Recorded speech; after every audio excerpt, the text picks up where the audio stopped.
Hey everybody, it's reading time, and here we are in my neighborhood library, and I get to read from chapter 4 today. And I talk a lot about this chapter, but really it's about remembering. And I want to share the subtitles, all the subtitles in this chapter with you. Okay, the name of the chapter is Memorials, or the title, but the subtitles are as follows. When. This is talking about when God said he would prosper us. And it's from here. Let me just read it to you. It's so exciting. I love it. Deuteronomy 8:11 through 15. I will get to these subtitles. Be careful that you don't forget the Lord your God. Don't fail to obey his commands, rules, and laws that I'm giving you today. You will eat all you want. You will build nice houses and live in them. Your herds and your flocks and silver and gold and everything else you will have will increase.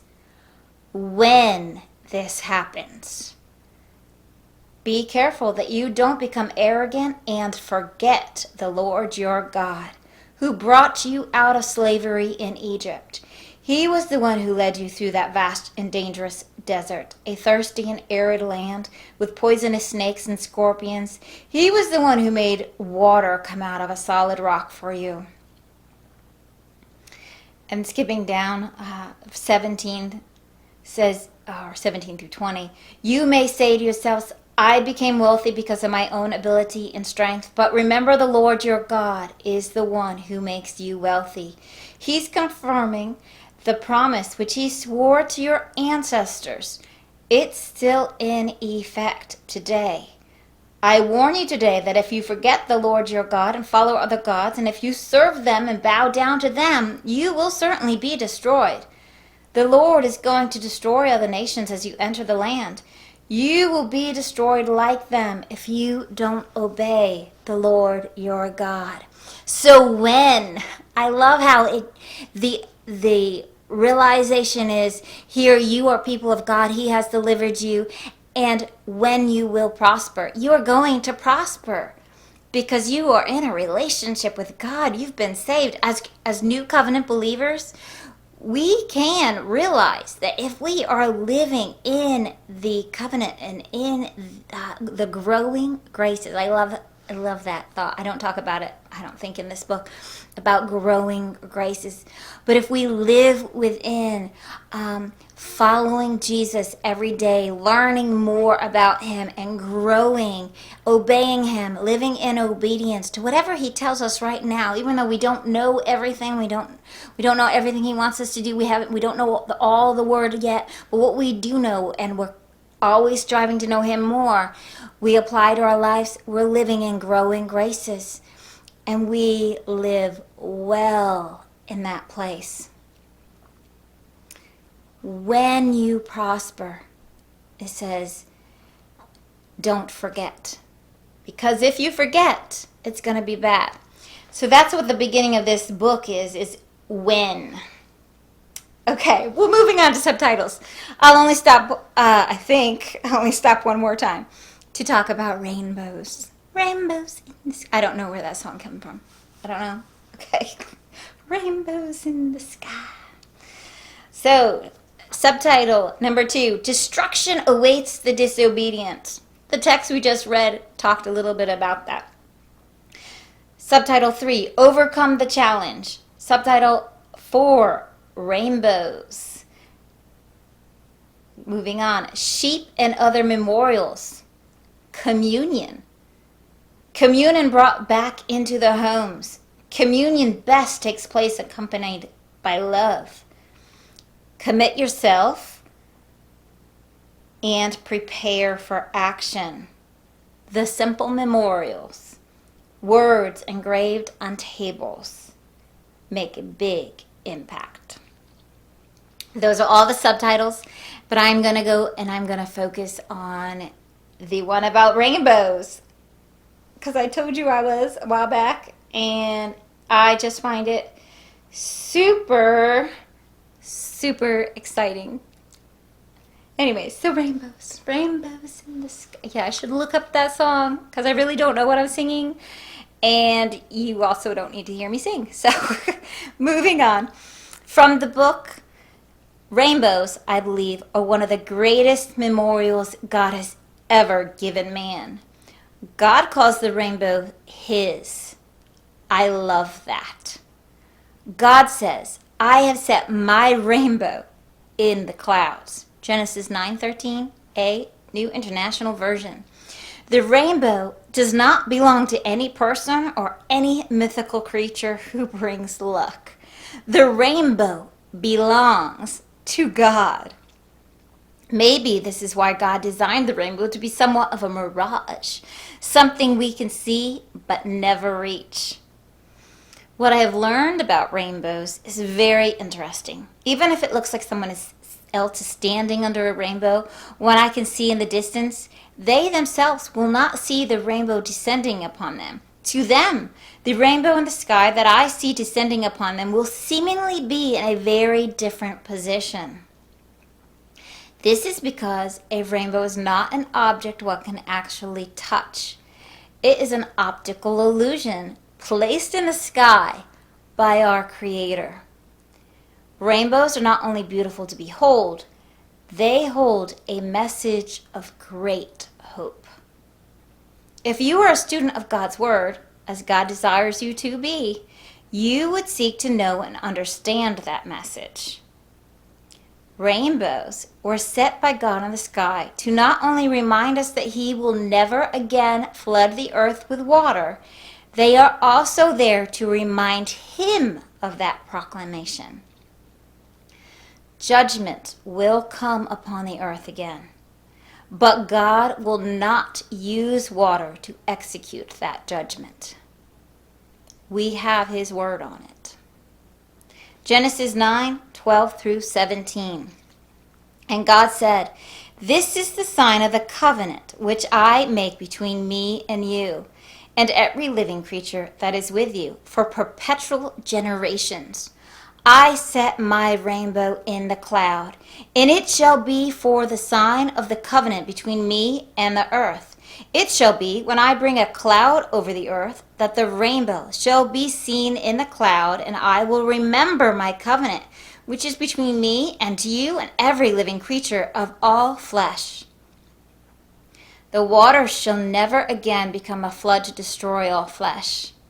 The rainbow will be in the cloud, and I will look on it to remember the everlasting covenant between God and every living creature of all flesh that is on the earth."